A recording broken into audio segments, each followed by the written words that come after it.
My son's dad is going through some financial issues at the moment and struggling to make ends meet, and I try to be understanding.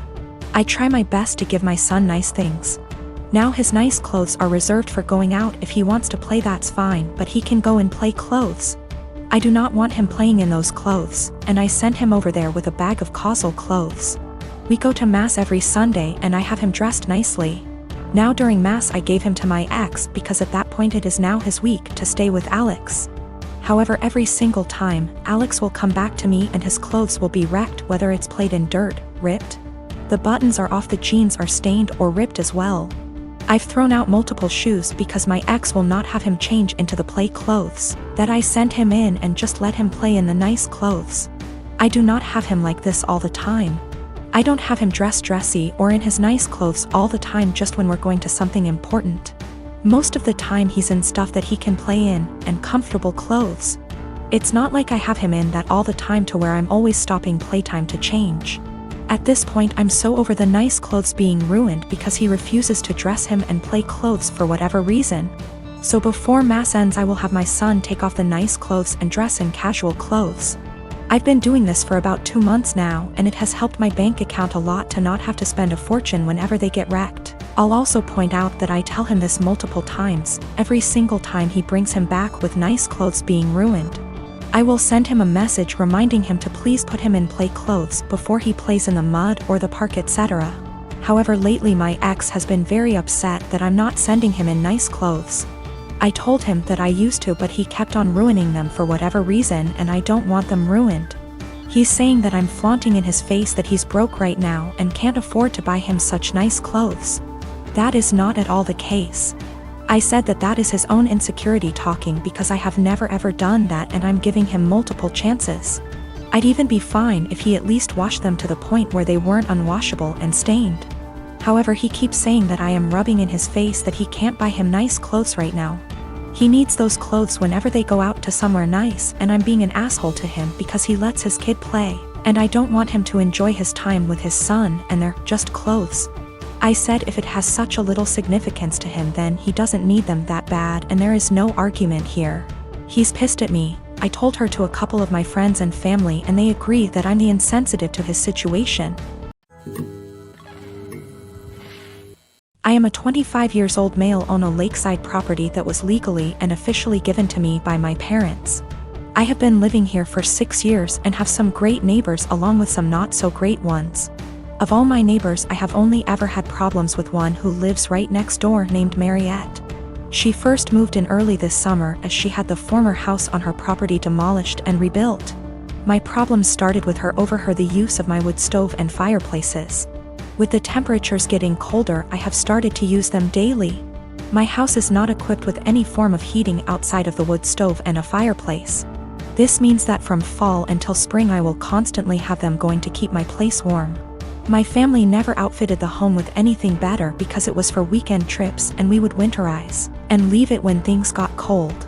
My parents thought of adding oil heating when I moved in, however I opposed it because it was a waste of money and didn't mind splitting logs. 5 days ago, after having received my shipment of logs for the fall, I was approached by my neighbor Mariette.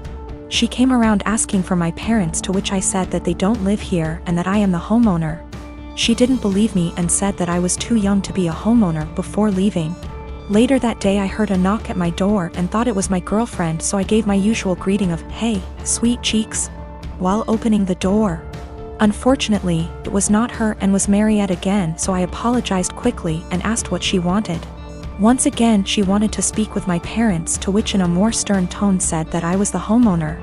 This time she finally got it and said that I am violating HOA policy by using wood-burning fireplaces indoors and outdoors. In response, I said that as new as the house looks I am not a member of the group and that the town permits fireplaces and burning yard waste. She then went on to ask why I even needed them because they do nothing but harm the environment. I went on to explain that while the house exterior looks new, the house actually has been around since 1930 and still uses a wood stove and fireplace heating. She didn't believe me yet again and said she would be back with an inspector. Yesterday once again she came with another person who introduced themselves as an HOA inspector. They tried to talk about my fireplaces, but I shut them down immediately and said that I am not a member of their group. The guy then tried to lie by saying that the HOA is in control of all the properties in the area. I immediately called him out on the lie and said that he is either lazy or a moron for not knowing that I am not with them. We went back and forth one more time before I told them I will not listen to them and to stuff it and leave. This happened during this weekend, me being in my early 30s and my GF in her late 20s. I was invited to a wedding ceremony of a colleague and could bring someone with me. I asked my girlfriend that I've been dating for a year if she would like to join me, and she was really happy because she apparently loves weddings. Since we don't live together, I drove to pick her up so we'd have some time to spare before the ceremony. As she comes out, she looks really beautiful and has obviously put in time to fix her hair and makeup. She's also wearing an off-white dress that was rather ornate. As she got in, I told her that she looked stunning, but I asked if she could change to a different colored dress for the ceremony. I'm not one for etiquette by far, but one of the few things I have heard everywhere is that you should not wear a white dress to a wedding unless you're the bride. She became pretty upset and wanted to know what was wrong with her dress.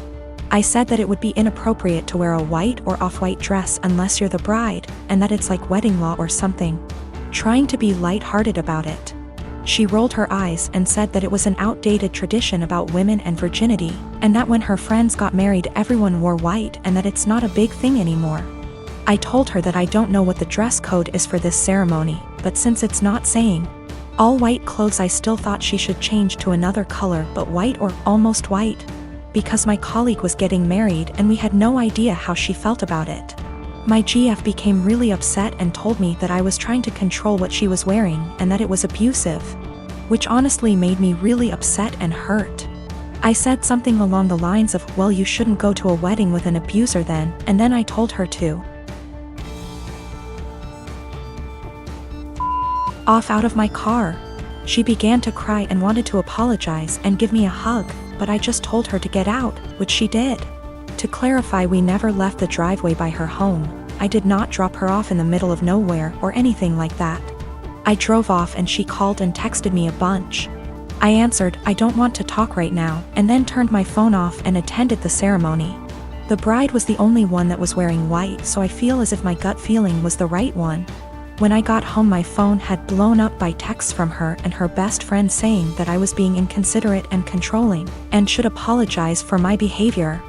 I've vented to a few friends, most of them agreeing with me, but some have said that it was an asshole thing to tell her that she could not wear her dress, because it had nothing to do with me.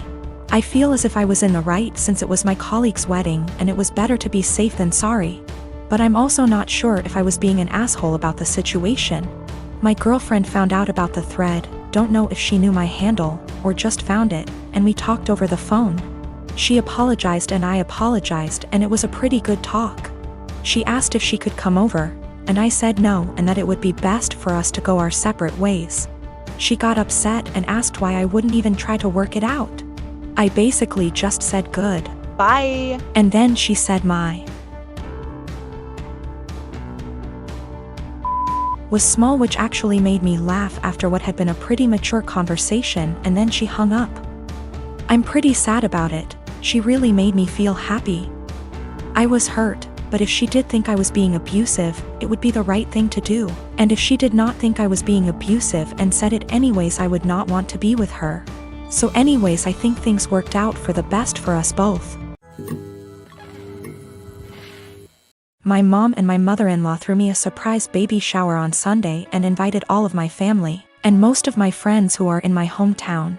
It was great. I don't usually get to see everyone when I visit, so it was really nice to have them all there. My sister is also pregnant. She is 34 weeks and I am 36 weeks. My mom and I have been planning her baby shower with her that will be 2 weeks from now. At the shower, everyone kept complimenting me on how tiny I am and how good I look, and I could see my sister was getting really jealous. It was really upsetting her, so I tried to change the topic, but after the first little bit she retreated to a table in the corner, with her friend looking incredibly angry. I tried to ignore it and we started playing shower games. Later, her friend asked if any of us knew where she was since she hadn't seen her in a while. Everyone was extremely worried because she wasn't answering her phone, and we thought she could have gone into labor or fallen or something terrible. The shower was in a party room at an arena, so it's a huge building, and everyone there, 70 of us, began searching the entire place up and down looking for her. Many people got into their cars to drive around the area and the different routes to the hospital to see if they saw her car. We also called her husband to see if he had heard from her, and he left work to help look. My other sister found her sulking inside a Timmy's. She refused to come back to the shower because she was upset that she wasn't getting any attention and everyone was fawning over me. It took a while for everyone who left to get back, and while we tried to carry on with the shower, the whole mood was soured and it was really awkward. I'm so upset with her now. I suspect once the baby comes I won't go down to my hometown as much, and I won't get to see many of those people as often as I did before. So that was my last chance to get together with everyone before the baby. It's not even the first time she's done something like this. At my wedding she complained to anyone who was willing to listen about how my husband is very touchy-feely with me. And now whenever he touches me in any way in front of her she'll grumble and roll her eyes like she is upset that he is attracted to me, or something. He dropped me off at the shower, and when we were talking to friends he was standing behind me holding my belly, and she said, "That's disgusting," and made a gagging noise. She also won't show up to something unless someone has called her to ask where she is and tell her we're waiting for her. It's a little game that she likes to play. I don't know what her problem is, but I'm so sick of it. She hasn't spoken to me since the incident and won't return my calls or texts, but I think she owes me an apology. If she can't apologize, I don't think I want to continue to plan and pay for her baby shower. Is that fair? My mom and my aunt think I just need to try to move past it because that's just how she is. My husband feels differently, and he thinks I should stop doing anything for her because she continuously disrespects us and our marriage.